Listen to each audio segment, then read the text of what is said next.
喋るバンド。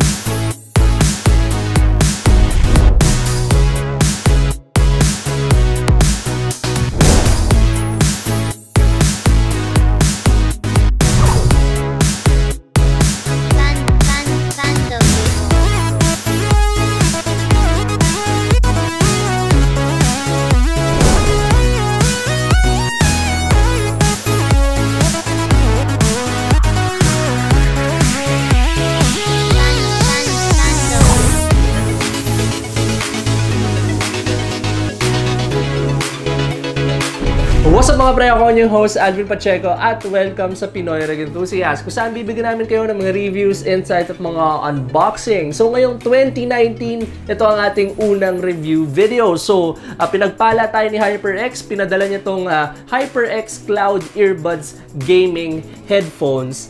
Yeah, so yan yung titignan natin ngayon.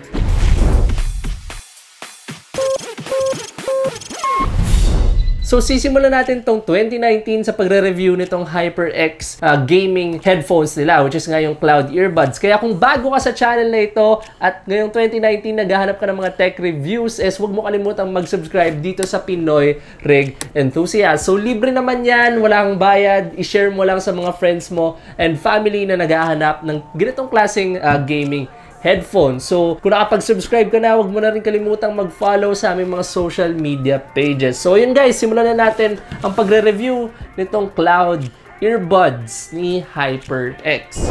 Ang HyperX Cloud Earbuds ay isang in-ear headphones na prino-promote ni HyperX para sa mga mobile devices at consoles, lalo na sa Nintendo Switch. Pero meron naman itong 3.5mm jack, kaya pwede nyo to gamitin sa mga laptop o PC nyo. Meron itong flat cable design na may habang 1.2 meters at may total weight na 19 grams. May inline microphone din ito na pwede nyong gamitin for communication sa mga games na nilalaro nyo. Ito naman ang mic test ng HyperX Cloud Earbuds.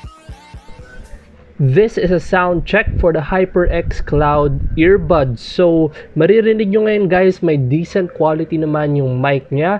Though, naririnig nyo ng kaunti yung background noise ngayon dito sa recording na ito. So, kung naglalaro kayo sa labas o sa mga may ingay na lugar, siguro may interfere nun yung communication mo sa mga kalaro mo. So, ayun lang guys, that's the mic check for this headphones.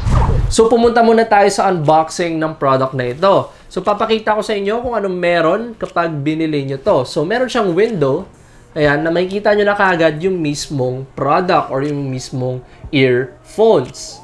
May included ear tips siya at saka yung mismong carrying case. Dito naman sa gilid, makikita nyo yung mismong earphones ulit, model na may earphones, at saka yung Nintendo Switch and mobile support niya. So guys, meron nga pala itong 3.5mm jack, pero ina-advertise talaga nila itong HyperX Cloud Earbuds para sa merong Nintendo Switch. So, 3.5mm jack, ibig sabihin pwede siya sa mobile, sa mga console, PS4 man yan or Xbox, at saka sa PC. So, titignan natin yan ngayon. I-unbox na natin siya. Yan.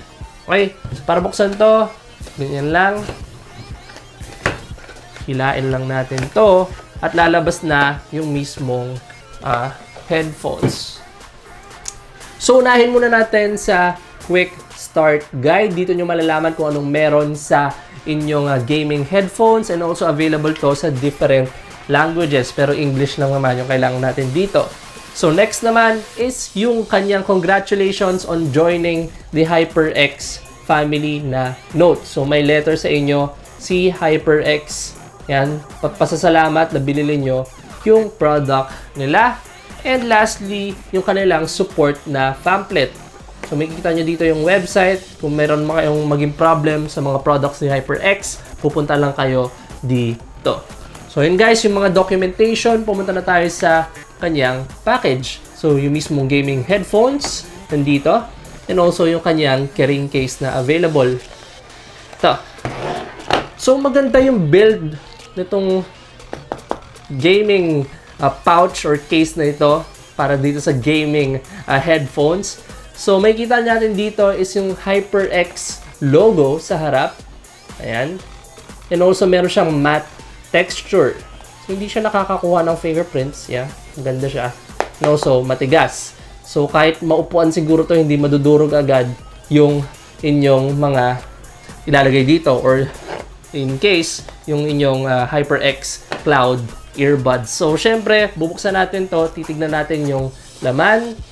Laman niya is ito. Meron siya kasamang dalawang extra ear tips. So, isa dito is small, tapos large.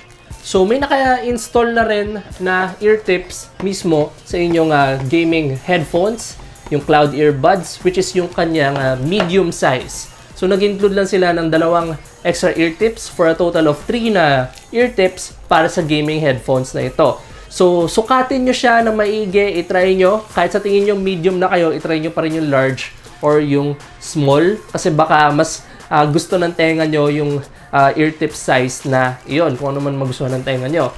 So, ayan yung itsura niya, no? Papakita natin sa gaming headphones na ito. Pero meron siyang lalagyanan dito na parang net.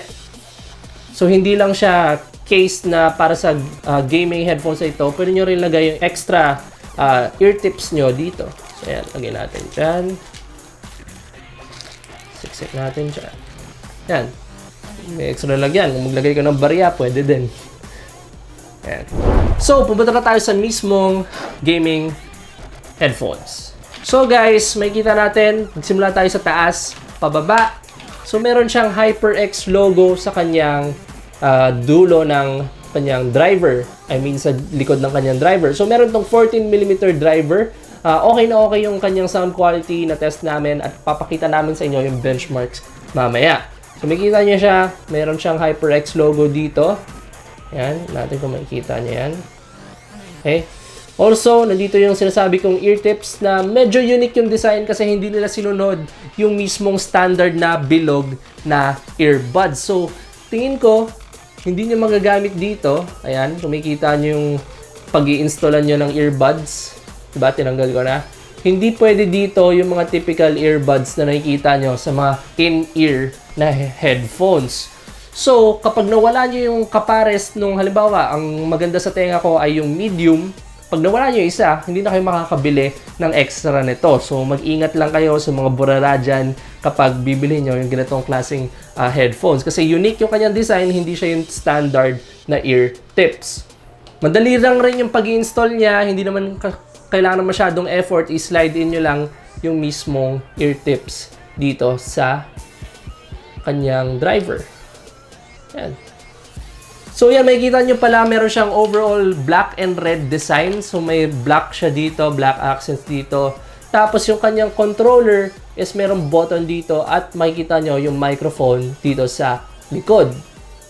So yung kanyang button is hindi yung mute button para sa microphone. Actually, ito yung play and pause button niya or yung multimedia controls. Hindi nyo na-mute yung mismong microphone ng headphones na ito. So, take note of that. Okay? Ang ganda naman yung click niya.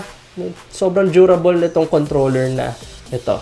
So, dyan rin, nasa loob rin yan yung mismong mic. So, next naman is yung kanyang pag-a-adjust ng haba.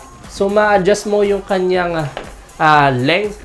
Meron siyang parang comb dito na inaayos niya yung inyong gaming earphones. So, for example, maliit lang yung ulo nyo, pero kailangan nyo tanggalin yung mga extra wires. So, ayan, sinuot ko siya ngayon.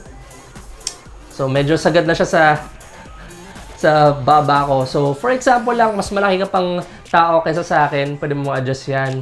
At luluwagan nyo at masisikipan yung mismong headphone. So, ginawa to para hindi masyadong maraming galaw yung gaming headphones nyo para mas secure rin siya sa tenga nyo. So, hindi kayo mabuburyo kasi hindi siya palabas-labas.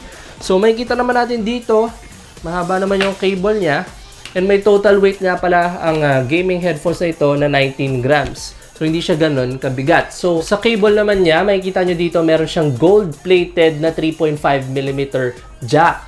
So, yan yun guys. Merong red and black accents. Medyo mahaba yung cable niya. Flat cable, hindi yung round. And also, comfortable siya kapag sinusuot. So, yan yung mismong gaming earphones ni HyperX. So yan guys, ang unang nagustuhan ko nga pala sa gaming headphones na ito ni HyperX, which is nga yung Cloud earbuds, is yung kanyang sound quality. Decent naman siya pagdating sa mga games, movies, or music na pinapakinggan mo. Hindi siya masyadong bassy, pero decent yung kanyang treble and bass. So pumasa rin siya sa ating mga benchmark dun sa 20 Hz at saka 20 kHz audio test at saka sa binaural test natin. Isa pang nagustuhan ko dito sa gaming headphones na ito is boosted na yung audio niya. Hindi siya masyadong mahina para sa isang in-ear gaming headphone. So, hindi nyo kailangan ng parang amp or application na pampataas ng volume or booster para sa gaming headphones na ito. Yung ear tips niya, comfortable din, though hindi siya nakakapag-isolate masyado ng noise. So kung iniisip niyo yung noise reduction, mas maganda pa rin yung mga bilog na ear tips na nabibili, which is yung standard. Lastly, durable naman siya at ang ganda ng quality. Mafe-feel mo naman yon once na binili mo itong gaming headphones na ito by HyperX. So, ang hindi ko lang nagustuhan dito sa product nito ni HyperX is yung kanyang ear tips. Kasi yun nga, unique siya tulad ng sinabi ko kanina. Kaya once na mawala mo yung isa nito or yung pares nito, is hindi ka na makakahanap ng parang individual na binebenta ng ganito ni HyperX. So, medyo hindi mo na magagamit yung mismong headphones. Though, ayun nga, okay yung kanyang comfortability pagdating sa games, music, and more kapag ginagamit. Well, i-take note nyo na lang na dapat alagaan nyo yung kanyang ear tips na included. Yung cable rin ito, hindi masyadong mahaba para sa PC. Kaya kung gusto nyo ito gamitin sa PC, sa tingin ko kailangan nyo pa nung parang 3.5mm female to male na extension para umabot to dun sa tenga nyo kung sa likod nyo siya ng panel ilalagay. Though compatible naman to sa PC, sa Switch, at saka sa mga console and mobile devices na ini-endorse ni HyperX. Kaya okay na okay pa rin itong product na ito.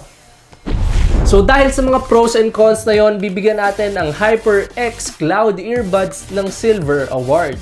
So dyan guys, natatapos ang ating review para sa HyperX Cloud Earbuds. Kaya kung nagustuhan itong video na to, i-like nyo. Kung hindi naman, i-dislike at huwag nyo kalimutang mag-subscribe. Kung may mga tanong kayo about this specific product or may mga gusto kayong i-review namin in the future ngayong 2019 dito sa Pinoy Rig Enthusiast, huwag nyo kalimutang mag-comment sa comment section at may mga sasagot naman ng mga pre dyan. Kaya guys, kung nagawa nyo na yung like, dislike, comment, subscribe, maraming salamat at see you on the next episode.